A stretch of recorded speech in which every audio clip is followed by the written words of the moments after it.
नमस्कार, देवभूमि समाचार देख रहे हैं आप। आपके साथ मैं हूं बबीता। हरिद्वार के जिला कारागार में उत्तराखंड के लोक पर्व हरेला के अवसर पर पौधारोपण किया गया। इस अवसर पर वरिष्ठ जेल अधीक्षक मनोज कुमार आर्य ने कहा कि हरेला को हरियाली से समृद्धि को जोड़ने वाले पर्व के रूप में मनाते हैं। इसका मतलब होता है हरे का दिन। साथ भगवान शिव और पार्वती की भी पूजा करने के लिए श्रावण मास के महीने में इसे मनाया जाता है। आज कार्यक्रम में 108 पौधे जेल में बंद कैदियों के साथ मिलकर लगाए गए हैं। इस दौरान कैदियों में भी उत्साह देखने को मिला। महामंडलेश्वर स्वामी रूपेंद्र प्रकाश ने हरेला पर्व पर बधाई देते हुए कहा कि हरेला पर्व प्रकृति से इंसानों को जोड़ने वाला पर्व है। लोक पर्व हरेला जो है आज पूरे उत्तराखंड में मनाया जा रहा है और ये जो पर्व है ये प्रकृति को समर्पित है। और आज के दिन हम लोग भी जो हैं इस कारागार में वृक्षारोपण कर रहे हैं। लगभग 108 वृक्ष जो हैं हम विभिन्न फलों के और अन्य प्रजातियों के यहाँ रोपित कर रहे हैं। और कारागार में इस पर्व को मनाने का एक तो उद्देश्य ये है कि ये हमारा उत्तराखंड का लोक पर्व है, लोग ये जानें। आज हमारे जिला कारागार में जेल सुपरिटेंडेंट श्री मनोज आर्य जी के आह्वान पर वृक्षारोपण का यह अभियान आज हरेला पर्व के रूप में पूरे उत्तराखंड में मनाया जा रहा है। हरेला पर्व पर मैं पूरे उत्तराखंड वासियों को बहुत बहुत शुभकामनाएं देता हूं और हम सब लोग अपने जीवन में 5 वृक्ष अवश्य लगाएं। वहीं विश्व प्रसिद्ध जागेश्वर धाम में 1 महीने तक चलने वाले श्रावणी मेला शुरू हो गया है। सीएम पुष्कर सिंह धामी ने महोत्सव का शुभारंभ किया और विकसित करने की भी बात कही। पार्थिव पूजा सहित जलाभिषेक के लिए पूरे महीने हजारों की संख्या में श्रद्धालु जागेश्वर पहुंचते हैं। अल्मोड़ा जिला मुख्यालय से 36 किलोमीटर दूर पिथौरागढ़ रोड पर जागेश्वर धाम स्थित है। धाम में श्रावण महीने में श्रद्धालु शिवार्चन और जलाभिषेक करने पहुंचते हैं।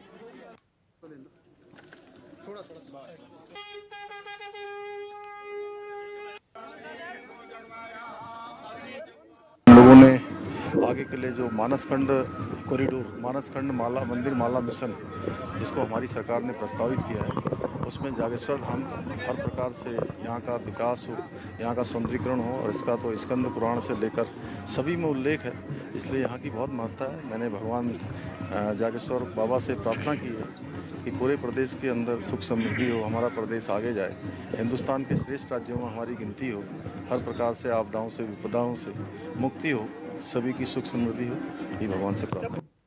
वहीं हरेला पर्व पर राजधानी देहरादून में कांग्रेस पार्टी के प्रदेश अध्यक्ष करण माहरा के नेतृत्व में पार्टी कार्यकर्ताओं ने भी वृक्षारोपण किया और पर्यावरण संरक्षण का संदेश देते हुए सभी को इस पर्व में अपनी आहुति देने के लिए भी कहा। पीछे तो करो, पीछे आ जाओ, आप पीछे आ इतनी खुली जगह है, बैठ जाओ दीदी, बैठ जाओ। ठीक है उस साइड चलो, पीछे तो करो, पीछे आ जाओ। हरिद्वार में कभी जिला पंचायत की 47 में से मात्र 3 सीटों पर जीत दर्ज कराने वाली बीजेपी और 2022 के विधानसभा चुनाव में 11 में से मात्र 3 सीटें जीतने वाली बीजेपी अब इतिहास बदलना चाहती है और इसके लिए उसने मिशन हरिद्वार शुरू कर दिया है। हरिद्वार से आए कांग्रेस और बसपा के 44 नेताओं ने बीजेपी का दामन थाम लिया है। भाजपा प्रदेश अध्यक्ष मदन कौशिक और हरिद्वार से सांसद डॉक्टर रमेश पोखरियाल निशंक भी इन दिनों हरिद्वार में प्रस्तावित पंचायत चुनाव को लेकर गंभीर दिखाई दे रहे हैं, जिसमें भाजपा की कोशिशें हैं कि इस बार पंचायत चुनाव में इतिहास बनाया जा सके। मिशन भारतीय जनता पार्टी, चुनाव नहीं, mission Bharatiya Janata party. Bharatiya Janata party दुनिया की बड़ी पार्टी है, उसी मिशन को लेकर हम आगे बढ़ रहे हैं। हाँ, मिशन सारे मिशन है भारतीय जनता पार्टी का, तो मिशन भारतीय जनता पार्टी है। Thank you.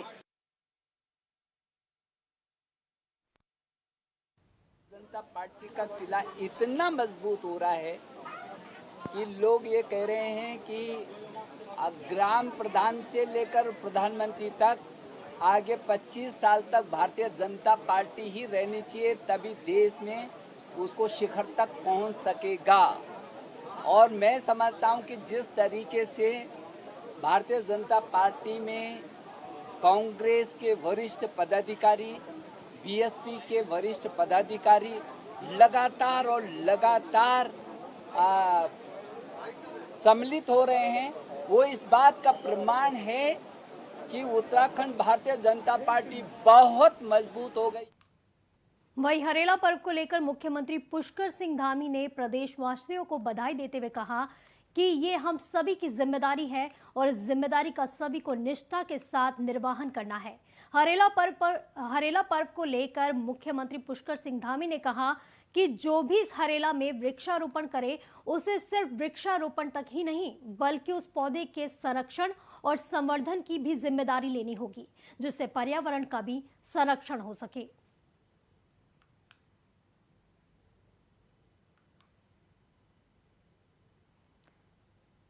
तो देहरादून में आज पूरे उत्तराखंड में हरेला पर्व मनाया जा रहा है, पौधारोपण किया जा रहा है। वहीं सीएम धामी भी आज जो है देहरादून पहुंचे थे, जहां पर उन्होंने वृक्षारोपण किया। साथ ही साथ उन्होंने लोगों से अपील की, प्रदेशवासियों को बधाई देते हुए उन्होंने अपील की है कि हम सभी की जिम्मेदारी है और इस जिम्मेदारी का सभी को निष्ठा के साथ निर्वहन करना है।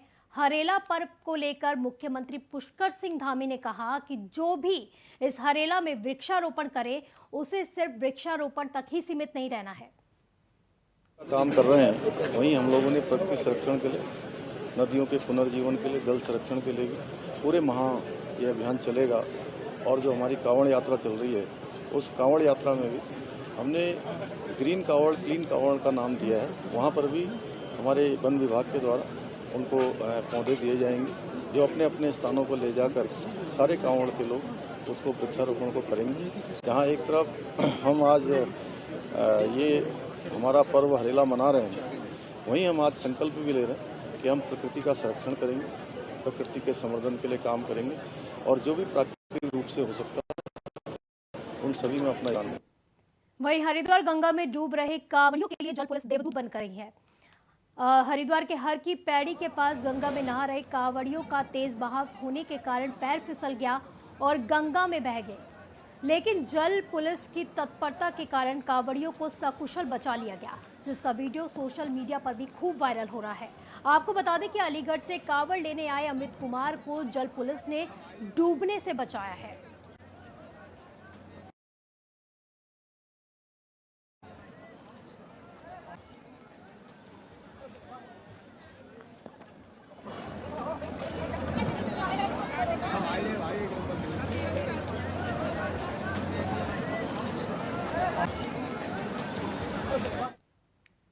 वहीं देहरादून से बड़ी खबर आ रही है, जहां पर प्रशासनिक फेरबदल हुआ है। दिलीप सिंह कुंवर देहरादून के एसएसपी बनाए गए हैं, तो सोनिका सिंह देहरादून की जिलाधिकारी बनाई गई है।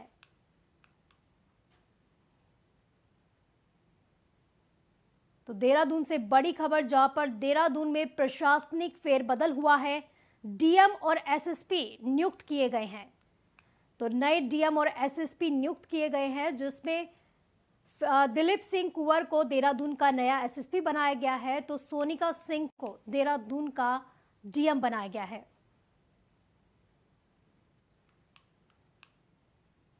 वहीं सहस्त्रधारा झरने में डूबे किशोर के शव को एसडीआरएफ ने बरामद कर लिया है। देर रात एसडीआरएफ के चलाए गए रेस्क्यू अभियान में यह शव बरामद किया गया था। आपको बता दें कि 16 साल का अभिषेक कल देहरादून के जाखंड क्षेत्र में नदी में नहाते समय डूब गया, जिसका शव अब एसडीआरएफ को बरामद हुआ है।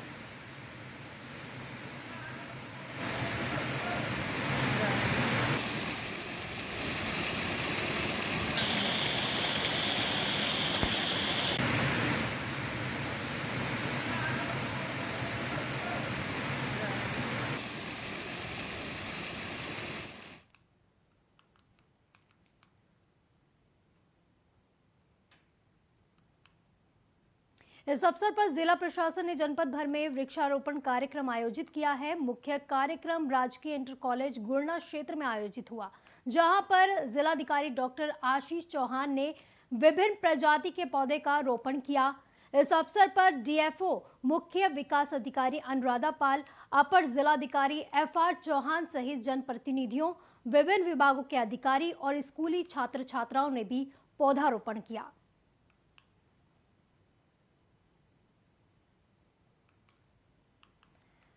तो आज उत्तराखंड में हरेला पर्व है, जिसके चलते आज हर जगह वृक्षारोपण किया गया।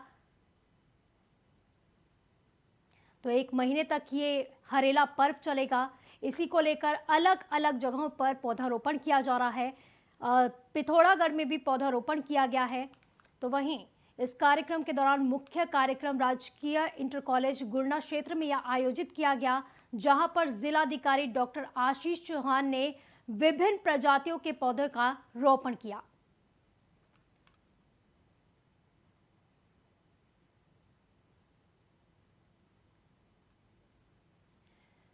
उत्तराखंड में कांवड़ यात्रा को लेकर गृह मंत्रालय ने अलर्ट जारी किया है, जिसे देखते हुए राज्य का पुलिस महकमा भी खासा मुस्तैद दिखाई दिया।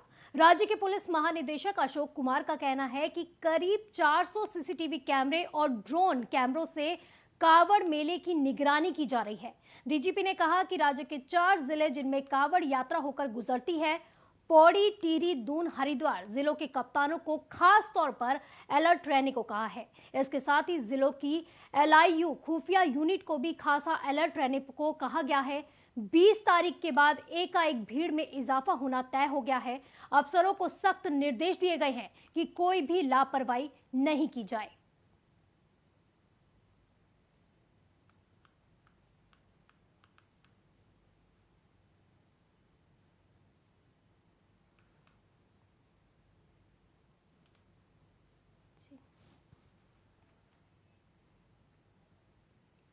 तो सुख समृद्धि, प्रकृति और पर्यावरण संरक्षण प्रेम का प्रतीक हरेला लोक पर्व जोशीमठ क्षेत्र में भी बड़े ही उत्साह के साथ मनाया गया।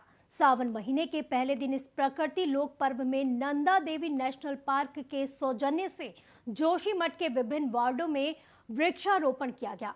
साथ ही पौधे के संरक्षण के लिए संकल्प भी लिया गया। नगर पालिका, जोशीमठ तहसील प्रशासन, जेपी कंपनी, सेना सहित ITBP और स्कूली बच्चों और NCC कैडेटों ने मिलकर प्रकृति संरक्षण का संकल्प लिया। वहीं नंदा देवी राष्ट्रीय पार्क के अधिकारी और वन कर्मियों के साथ मिलकर ये वृक्षारोपण किया गया।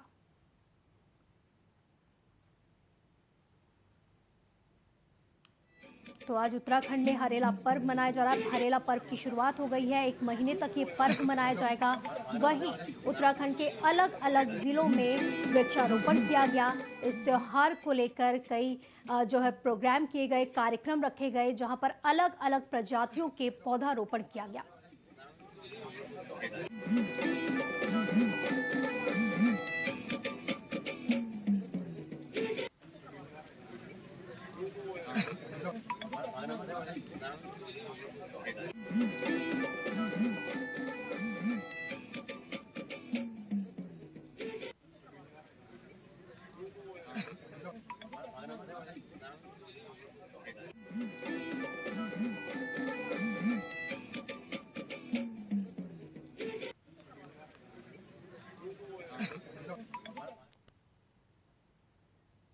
वहीं उधम सिंह नगर की सितारगंज तहसील में जिलाधिकारी के नाम से फर्जी फोन डीपी लगाने का मामला सामने आया है।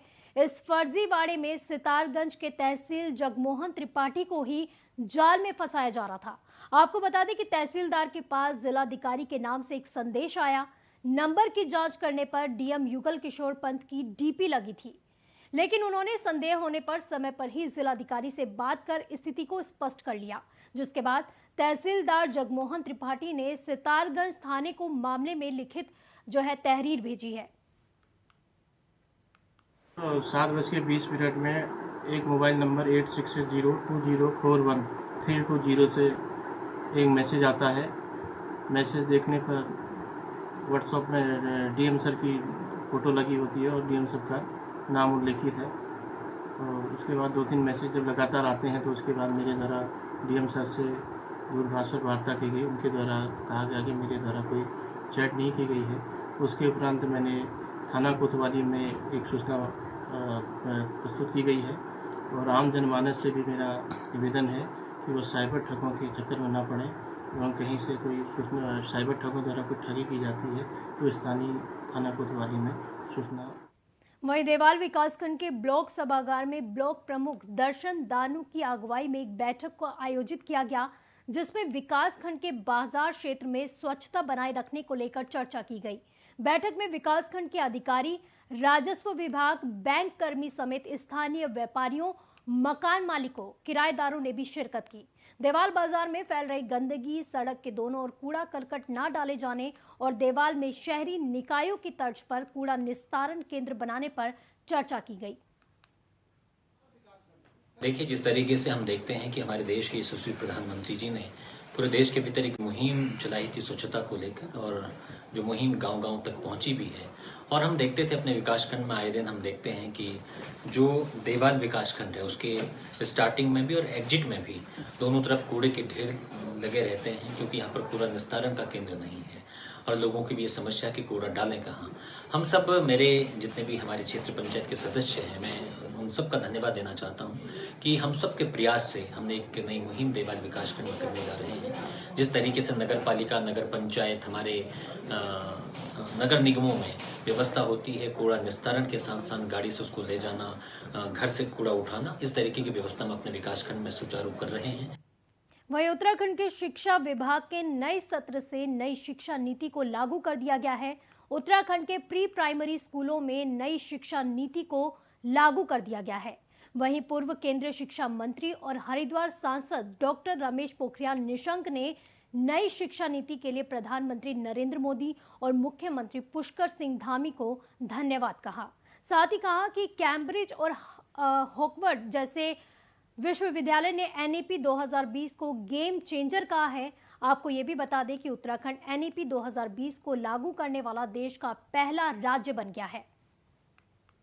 तो एनईपी 2020 है, जिसको कैम्ब्रिज और हार्वर्ड जैसे विश्वविद्यालयों ने कहा है कि ये पूरी दुनिया में गेम चेंजर का काम करेगी। उस एनईपी 2020 को जो हमारे देश के यशस्वी प्रधानमंत्री के 21वीं सदी के स्वर्णिम भारत की आधारशिला है, उस एनईपी 2020 को इस समय इस गवर्नमेंट ने पहला राज्य है जो यहाँ एनईपी 2020 को जिसने लागू किया है। इसलिए मैं इस सरकार को बहुत बधाई देना चाहता हूँ। मुझे भरोसा है एनईपी 2020 के लागू होने से ये देश आत्मनिर्भर बनेगा, स्वाभिमानी बनेगा। तो ज्यादा जानकारी के लिए हमारे संवाददाता अभय हमारे साथ जुड़ गए हैं। अभय, नई शिक्षा नीति को आज लागू कर दिया गया है उत्तराखंड में। ये कहा जा सकता है कि उत्तराखंड देश का पहला राज्य है जहां पर नई शिक्षा नीति यहां पर लागू की गई है। पूरे राज्य में अब ये कह सकते हैं कि जितने सरकारी स्कूल होंगे सभी जगहों पर नई शिक्षा नीति के तहत ही पठन पाठन का कार्य यहाँ पर किया जाएगा। इस नीति को बदलाव की नीति भी यहाँ पर समझा जा रहा है, क्योंकि उत्तराखंड में जिस प्रकार से राज्य की भौगोलिक परिस्थितियां हैं, विषम परिस्थितियां, यहाँ पर जिस प्रकार से लोगों का रहन सहन है, उसको देखते हुए इस कह सकते हैं कि नई शिक्षा नीति में बड़े बदलाव की जरूरत यहाँ पर महसूस होती है। नई शिक्षा नीति के जरिए वो बदलाव यहाँ पर किए जा रहे हैं। अब राज्य में समान शिक्षा का जो अधिकार होगा वो सभी स्कूलों में एक जैसा यहाँ पर होगा, और इसे आने वाले दिनों में एक क्रांतिकारी पहल के रूप में भी अभी से इसको देखा जाने लगा। इसके दूरगामी परिणामों को लेकर अभी से ही जो शिक्षा विभाग के जो विशेषज्ञ हैं वो अपनी एक्सपर्ट राय यहाँ पर रखते नजर आ रहे हैं। उनका कहना है कि उत्तराखंड में आने वाले दिनों में इस शिक्षा नीति के और बेहतर परिणाम यहाँ पर देखने को मिलेंगे। छात्रों को बेहतर गुणवत्ता वाली शिक्षा यहाँ पर मिलेगी। सबसे बड़ी बात ये कहा जा सकता है कि छात्रों में उत्तराखंड में स्वरोजगार को लेकर अभी से ही यानी शुरुआती समय से ही छात्रों में उन सब चीजों का गुण विकसित यहाँ पर करने शुरू हो जाएंगे, और आने वाले दिनों में किसी भी छात्र को ये कह सकते हैं कि रोजगार के लिए उस दिशा में प्रयास भटकना नहीं पड़ेगा, जिससे उसको आर्थिक परेशानियों का सामना करना पड़ सकता है। उत्तराखंड में ऐसे पाठ्यक्रमों को यहाँ पर लागू किया जाएगा इस नीति के तहत, जिसमें छात्रों को स्वरोजगार तो मिलेगा, साथ ही वो अपने साथ और दूसरे वर्ग के जो लोग हैं उनको भी अपने साथ जोड़ सकते हैं। बेहतर राज्य में विकास कैसे किया जा सकता है, उन सब चीजों को शुरू से ही वो समझना चाहेंगे, और उसके बाद एक अच्छे राज्य के तहत में अपने जो समर्पित जो उनका जो योगदान हो सकता है उसको करने के लिए वो आगे बढ़ते हुए भी नजर आएंगे। अबे क्योंकि तो ये 2020 में ये नीति लाई गई थी, शिक्षा नीति, और अब जाके लागू किया गया है, तो क्या कुछ बदलाव इसमें किए गए हैं? देखो ना, अभी तक की जो परिस्थितियां उत्तराखंड राज्य में इस नई शिक्षा नीति को लेकर रही है, उसमें खासतौर पर कहा जा सकता है कि राजनीतिक के जो जानकार है उन्होंने साफ तौर पर कहा था कि आने वाले दिनों में ये नीति बड़ी गेम चेंजर यहाँ पर साबित हो सकती है। इस नीति को लेकर विदेशी जो जानकारों ने भी साफ तौर पर अपनी एक प्रतिक्रिया यहाँ पर दी थी। उन्होंने कहा था कि बड़े बदलाव देखने को मिल सकते हैं। 2020 में कह सकते हैं कि जो तत्कालीन जो आचार्य जो मिनिस्टर थे डॉक्टर रमेश पोखरियाल निशंक, उनकी तरफ से इस नीति को लाने का काम किया गया था, और तब से लेकर अब तक इस नई शिक्षा नीति को लेकर सुझाव यहाँ पर मांगे जा रहे थे। और उससे कई सारे यानी समाज के हर वर्ग की तरफ से बेहतर सुझाव यहाँ पर दिए गए थे, और उसके बाद एक बेहतर नीति बनाने का काम यहाँ पर किया गया था। ठीक है अबे, बहुत बहुत शुक्रिया आपका इन तमाम जानकारी के लिए। तो आज एनईपी 2020 को जो शिक्षा नीति है उसको लागू कर दिया गया है। बढ़ते अगली खबर की ओर, जहां पर राज्य के लोक पर्व हरेला पर्व पर जहां एक तरफ सरकार इसे धूमधाम से मना रही है, तो वहीं कैबिनेट मंत्री गणेश जोशी ने अपने सरकारी आवास पर वृक्षारोपण कर इस पर्व की शुरुआत की। कृषि मंत्री गणेश जोशी ने कहा कि इस बार राज्य भर में जहां लाखों पेड़ लगाने का निर्णय सरकार ने लिया है, तो वहीं दूसरी तरफ आज ही कम से कम 6 लाख से ज्यादा पेड़ लगाए जाएंगे, जो पर्यावरण संरक्षण की दिशा में एक बड़ी पहल होगा। कृषि मंत्री जो जोशी हैं, उन्होंने कहा कि इस हरेला पर्व में आम लोगों को भी सहभागिता बढ़ानी चाहिए। इस दिशा में लोगों को भी हरेला पर्व मनाने के लिए प्रेरित किया जा रहा है, और कोशिश की जा रही है कि इस बार कम से कम हर एक व्यक्ति एक पेड़ जरूर लगाए। 2 दिन की कॉन्फ्रेंस में बेंगलोर गया था, और जो चिंतन में निकल कर आया, मिलेट्स के अंदर हम बहुत कुछ कर सकते हैं, हॉर्टिकल्चर के अंदर बहुत कुछ कर सकते हैं, और हमें पूरी इकोनॉमी को इसके माध्यम से हम अपनी ठीक कर सकते हैं। कई लोगों ने डेनमार्क, जर्मनी जैसे लोगों ने हमसे मिलेट्स के लिए संपर्क किया है। अभी मैं एक डेलीगेशन लेकर जर्मनी या स्विट्जरलैंड वगैरह जा रहा हूँ, और हम इसे एक मिशन के रूप में ले रहे हैं।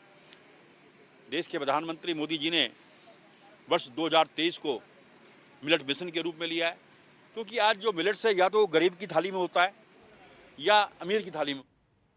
इस बुलेटिन में फिलहाल के लिए बस इतना ही। आप देखते रहिए इंडिया वॉइस। नमस्कार।